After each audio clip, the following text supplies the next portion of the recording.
Hi friends, ನಾನು special ಆಗಿ ನಮ್ಮ ಉತ್ತರ ಕರ್ನಾಟಕ ಸ್ಟೈಲಲ್ಲಿ ಚೌಳಿಕಾಯಿ ಪಲ್ಯ ಅಂದರೆ ಫೇಮಸ್. ನಾವು ಎಲ್ಲ ದಿನಗಳಲ್ಲಿನೂ ಮಾಡ್ತೀವಿ. ಸೊ ಇದು ಯಾವ ರೀತಿಯಾಗಿ ಮಾಡೋದಂತ ಈ ವಿಡಿಯೋದಲ್ಲಿ ಹೇಳೋಣ. ಸೂಪರ್ ಅಂದರೆ ಸೂಪರ್ ಟೇಸ್ಟಿಯಾಗಿರುತ್ತೆ. ಕೇವಲ ಕಡಿಮೆ ಇಂಗ್ರೀಡಿಯೆಂಟ್ಸಿಂದ ಸೂಪರ್ ಟೇಸ್ಟಿಯಾಗಿ ಒಂದು 5 ನಿಮಿಷದಲ್ಲಿ ಯಾವ ರೀತಿ ಮಾಡೋಣ ಅಂತ ಈ ವಿಡಿಯೋದಲ್ಲಿ ಹೇಳ್ತೀನಿ.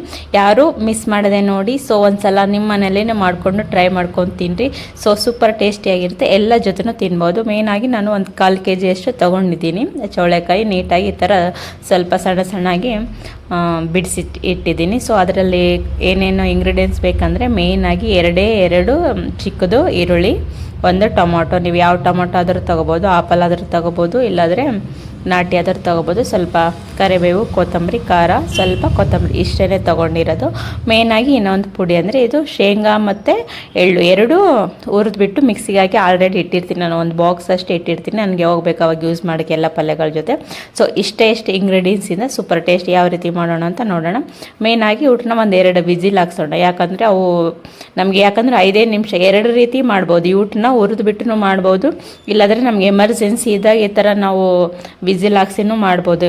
2 ಥರ ನೆಕ್ಸ್ಟ್ ವೀಡಿಯೋದಲ್ಲಿನೂ ತೋರಿಸ್ತೀನಿ. ಹುರಿದ್ಬಿಟ್ಟು ಯಾವ ರೀತಿ ಮಾಡಬೇಕು ಅದನ್ನು ಸೂಪರ್ ಟೇಸ್ಟಿಯಾಗಿರುತ್ತೆ. ಇದು ಕೇವಲ 5 ನಿಮಿಷ ನಮಗೆ ಬೇಕು ಅಂದಾಗ ಈ ಥರನೂ ಮಾಡ್ಬೋದು ಇದನ್ನು. ಸೊ ನಾನು ಕುಕ್ಕರಲ್ಲಿ ಸ್ವಲ್ಪ ನೀರಾಗಿ, ಜಾಸ್ತಿ ನೀರೇನು ಬೇಕಾಗಲ್ಲ, ಸ್ವಲ್ಪ ಮುಳುಗಷ್ಟೇ ನೀರು ಹಾಕಿ ಇದನ್ನು ವಿಸಿಲ್ 1-2 ವಿಸಿಲ್ ಹಾಕ್ಸೋಣ. ಇನ್ನು ಮೇಯ್ನಾಗಿ ಇದಕ್ಕೆ ಏನು ಬೇಕಂದರೆ ಅದು ಪುಡಿ, ಶೇಂಗದ ಪುಡಿ ಮತ್ತು ಎಳ್ಳು ಪುಡಿ 2 ಹುರಿದ್ಬಿಟ್ಟು ಹಾಕೋದ್ರಿಂದ ಟೇಸ್ಟಿಯಾಗಿ ಬರುತ್ತೆ. ನಮ್ಮ ಉತ್ತರ ಕರ್ನಾಟಕ ಸ್ಟೈಲ್ ಜಾಸ್ತಿ ಜನ ಏನು ಮಾಡ್ತಾರೆ ಅಂದರೆ ಮೇಯ್ನಾಗಿ ಶೇಂಗದ ಪುಡಿ, ಮತ್ತು ಈ ಕಡೆ ಎಲ್ಲ ಬೆಂಗಳೂರು ಸೈಡೆಲ್ಲ ಜಾಸ್ತಿ ಮಸಾಲ ಯೂಸ್ ಮಾಡ್ತಾರೆ. ಸೊ ಆಲ್ರೆಡಿ 1 ವಿಸಿಲ್ ಆಯಿತು. ಮಸಾಲೆಗಳು ಯೂಸ್ ಮಾಡ್ತಾರೆ. ನಮ್ಮ ಸೈಡ್ ಯಾವುದು ಜಾಸ್ತಿ ಮಸಾಲ ಯೂಸ್ ಮಾಡಲ್ಲ. ಮೇಯ್ನ್ ಅಷ್ಟೇ ಶೇಂಗದ ಪುಡಿ ಮತ್ತು ಎಳ್ಳು ಪುಡಿ 2 ಹುರಿದು ಇಟ್ಕೊಂಡಿರ್ತೀವಿ. ಅದೇ ಎಲ್ಲ ಪಲ್ಯಗಳ ಜೊತೆ ಮೇಲೆ ಹಾಕ್ಬಿಡ್ತೀವಿ. ಅದರಿಂದನೇ ಟೇಸ್ಟಾಗಿ ಬರುತ್ತೆ. ಜಾಸ್ತಿ ಮಸಾಲೆಗಳೇನು ಯೂಸ್ ಮಾಡಲ್ಲ ನಾವು. ಸೊ 2 ವಿಸಿಲ್ ಆಯಿತು. ಇದನ್ನು ಸೈಡಿಗೆ ಇಟ್ಟೋಣ. ಇನ್ನು ನಾವು ಸ್ಟಾರ್ಟ್ ಮಾಡೋಣ ಯಾವ ರೀತಿ ಮಾಡೋದು ಅಂತ. ಮೇಯ್ನಾಗಿ ನಮಗೆ ಎಷ್ಟು ಎಣ್ಣೆ ಬೇಕು, ನಾವು 3 ಸ್ಪೂನ್ ಹಾಕ್ತೀನಿ ನಾನು ಎಣ್ಣೆ ಕಾಮನ್ನಾಗಿ. ಸೊ 3 ಸ್ಪೂನ್ ಎಣ್ಣೆ ಹಾಕಿದ ನಂತರ ಎಣ್ಣೆ ಕಾಯಬೇಕು. ಮೇಯ್ನಾಗಿ ಯಾವುದೇ ನಾವು ಮಾಡಬೇಕಾದ್ರೆ ಸ್ವಲ್ಪ ಎಣ್ಣೆ ಬಿಸಿ ಆಗಬೇಕು. ಬಿಸಿ ಹಾಕಿದ ನಂತರನೇ ಸ್ವಲ್ಪ ನಾವು ಇವು ತರಕಾರಿ ಎಲ್ಲ ಹಾಕಿದ್ರೇ ಚೆನ್ನಾಗಿ ಆಗಿ ಫ್ರೈ ಆಗುತ್ತೆ. ಸೊ ಸಾಸಿವೆ ಸ್ವಲ್ಪ ನಿಮ್ಗೆ ತೋರಿಸ್ಲಿಲ್ಲಲ್ಲ. ಸೊ ಸಾಸಿವೆ ಜೀರಿಗೆ ಸ್ವಲ್ಪ ಹಾಕಿದ್ದೀನಿ. ಸೊ ಆನಿಯನ್ ಹಾಕಿದೆ. ಇವಾಗ ಸ್ವಲ್ಪ ಎಣ್ಣೆ ಕಾದ್ಮೇಲೆ ಅಷ್ಟೇ ನಾವು ಆನಿಯನು, ಟೊಮಾಟೊ ಮತ್ತು ಇವು ಖಾರ, ಉಪ್ಪು ಅಷ್ಟೇ. ಇಷ್ಟೇ. ನಾನು ಜಾಸ್ತಿ ಮಸಾಲೆಗಳು ನಾನು ಮಾಡೋ ರೆಸಿಪಿಗಳಲ್ಲಿ ಜಾಸ್ತಿ ಮಸಾಲೆಗಳಿರಲ್ಲ, ಆದರೂ ಟೇಸ್ಟಿಯಾಗಿ ಇರುತ್ತೆ. ಟೇಸ್ಟ್ ಮಾತ್ರ ಸೂಪರ್ ಟೇಸ್ಟಿಯಾಗಿರುತ್ತೆ. ಮಸಾಲೆಗಳ ಮುಕ್ತ ಅಡುಗೆಗಳು ನಮ್ಮೆಲ್ಲ. ಎಲ್ಲೇ ನಾವು ಕಾಳು ಪಲ್ಯ ಮಾಡಲಿ, ಯಾವುದೇ ಪಲ್ಯ ಮಾಡಿದ್ರೂ ಜಾಸ್ತಿ ಮಸಾಲೆಗಳು ಹಾಕೋದೇ ಇಲ್ಲ. ಏನಿದ್ರು ಖಾರ, ಉಪ್ಪು, ಅರಿಶಿಣ ಮೇನ್ ಅದರಿಂದನೇ ಟೇಸ್ಟ್ ಬರೋದು. ಸ್ವಲ್ಪ ಬ್ರೌನ್ ಆಗಿದೆ. ಸೊ ಬ್ರೌನ್ ಆಗಿದ ನಂತರ ಆನಿಯನ್ ಬ್ರೌನ್ ಆಗಿದ್ಮೇಲೆ ಸ್ವಲ್ಪ ಟೊಮೊಟೊ ಹಾಕಿದ್ದೀನಿ. ಇವಾಗಿನ ಸ್ವಲ್ಪ ಉಪ್ಪು ಹಾಕ್ಬಿಡ್ತೀನಿ. ಯಾಕಂತಂದರೆ ಅದು ಸ್ವಲ್ಪ ಮೆತ್ತಗಾಗಬೇಕು. ನಾವು ಉಪ್ಪು ಹಾಕೋದ್ರಿಂದ ಬೇಗನೆ ಮೆತ್ತಗಾಗುತ್ತೆ ತರಕಾರಿ. ಟೊಮೊಟೊ ಇರಲಿ, ಆನಿಯನ್ ಇರಲಿ, ನಾವು ಯಾವ್ಯಾವ ತರಕಾರಿ ಬೇಗ ಇದಾಗಬೇಕಂದ್ರೆ ಸ್ವಲ್ಪ ಸಾಲ್ಟ್ ಮುಂಚೆನೇ ಹಾಕಬೇಕು. ಸೊ ವಿಸಿಲ್ ತೆಗೆದುಬಿಡೋಣ. ನೋಡಿ ಚೆನ್ನಾಗಿ ಬೆಂದಿದ್ದಾವೆ. 2 ವಿಸಿಲಿಗೆ ಬೆಂದಿರುತ್ತೆ. ಮತ್ತು 3-4 ವಿಸಿಲೆಲ್ಲ ಹಾಕ್ಸ್ಬೇಡಿ, ಯಾಕಂದರೆ ಫುಲ್ ಮೆತ್ತಗಾಗ್ಬಿಡುತ್ತೆ. ಸೊ ಅದರಿಂದ ಟೇಸ್ಟ್ ಬರಲ್ಲ.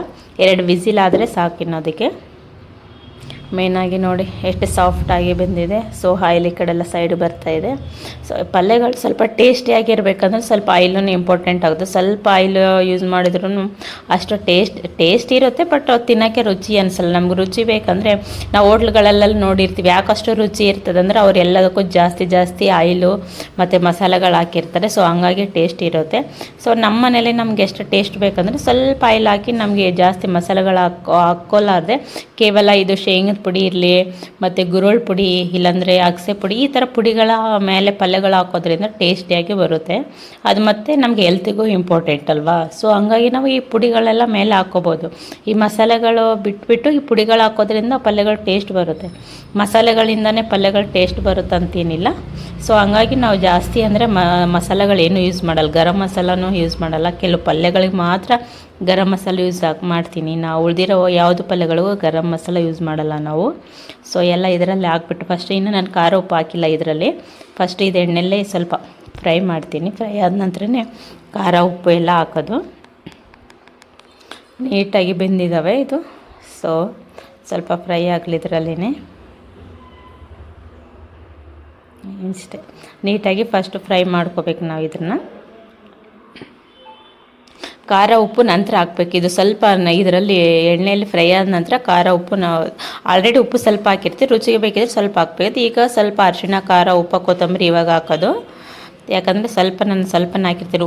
ಯಾವಾಗೇ ನಾನು ಯಾವುದೇ ವೀಡಿಯೋ ಮಾಡಲಿ ಫಸ್ಟ್ ಸಾಲ್ಟ್ ಕಡಿಮೆನೇ ಹಾಕಿ ಅಂತ ಹೇಳ್ತೀನಿ. ಆಮೇಲೆ ಬೇಕಿದ್ರೆ ನೀವು ಅಡ್ಜಸ್ಟ್ ಮಾಡ್ಕೋಬೋದು. ನೀಟಾಗಿ ನೋಡಿ ಈ ಥರ ಫ್ರೈ ಮಾಡೋದು.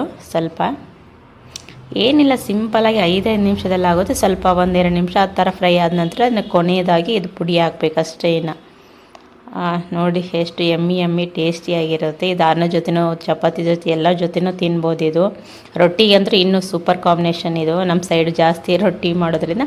ಲಾಸ್ಟ್ ಅಂದರೆ ಸ್ವಲ್ಪ ನಾನೆಲ್ಲ ಪಲ್ಯಗಳಿಗೆ ಮಸಾಲ ಹಾಕೋಂಗಿಲ್ಲ, ಸೊ ನಾನು ಹಂಗಾಗಿ ಕಸ್ತೂರಿ ಮೆಂತ್ಯ ಹಾಕ್ತೀನಿ. ನೀವು ಅವೈಲೇಬಲ್ ಇದ್ದರೆ ಕಸ್ತೂರಿ ಮೆಂತ್ಯ ಹಾಕಿ, ಇಲ್ಲಾಂದರೆ ಸ್ಕಿಪ್ ಮಾಡ್ಬೋದು. ಬಟ್ ನಾನು ಯಾವಾಗಲೂ ಪಲ್ಯಗಳಿಗೆ ಕಸ್ತೂರಿ ಮೆಂತ್ಯ ಹಾಕ್ತೀನಿ.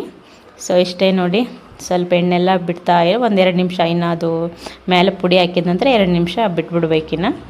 ಆಯಿತು, ರೆಡಿ ಆಗಿಬಿಟ್ಟಿದೆ. ಇನ್ನು ಇದು ಅನ್ನದ ಜೊತೆ ತಿನ್ಬೋದು, ಬಿಸಿ ಬಿಸಿ ಅನ್ನದ ಜೊತೆನೂ ತಿನ್ಬೋದು, ಮತ್ತು ಚಪಾತಿ, ಪುಲ್ಕ, ರೊಟ್ಟಿ ಎಲ್ಲರ ಜೊತೆನೂ ತಿನ್ಬೋದು. ಇದೇನು ಒಂದೇ ಇದರಲ್ಲೇನಿಲ್ಲ, ಎಲ್ಲ ಜೊತೆನೂ ಕಾಂಬಿನೇಷನ್ ಚೆನ್ನಾಗಿರುತ್ತೆ. ಇದು ನೋಡಿ ಎಷ್ಟು ನೈಸ್ನಾಗಿ ಯಮ್ಮಿಯಾಗಿದೆ. ಸೊ ರೆಡಿ ಆಗಿದೆ. ಸೊ ಇನ್ನು ನನ್ನ ಚಾನಲ್ ಯಾರು ಸಬ್ಸ್ಕ್ರೈಬ್ ಮಾಡದೆ ನೋಡ್ತಾ ಇದ್ದೀರಾ, ದಯವಿಟ್ಟು ಸಬ್ಸ್ಕ್ರೈಬ್ ಮಾಡಿ. ವಿಡಿಯೋಗಳು ಇಷ್ಟ ಆದರೆ ದಯವಿಟ್ಟು ಲೈಕ್ ಮಾಡಿ. ನೆಕ್ಸ್ಟ್ ವಿಡಿಯೋದಲ್ಲಿ ಸಿಗೋಣ. ಬಾಯ್ ಬಾಯ್.